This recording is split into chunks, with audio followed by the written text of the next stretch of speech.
بسم اللہ الرحمن الرحیم۔ پیارے دوستو، مرشد بابا سلطان بابا فرماتے ہیں کہ انسان کو اپنے ظاہر کو سنوارنے کے لیے شریعت کے مطابق چلنا پڑتا ہے، اللہ کے احکام کی پابندی کرنی پڑتی ہے، اور اپنی روح، اپنی جان، اپنا سانس، اس کو پاک کرنے کے لیے قلبی ذکر،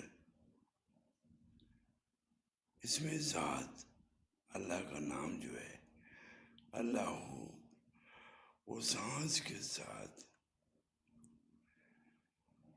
دل کے ساتھ اللہ کو یاد کرنا، وہ آپ کا جو قلبی باطنی روح ہے وہ کامیاب ہو جاتی ہے۔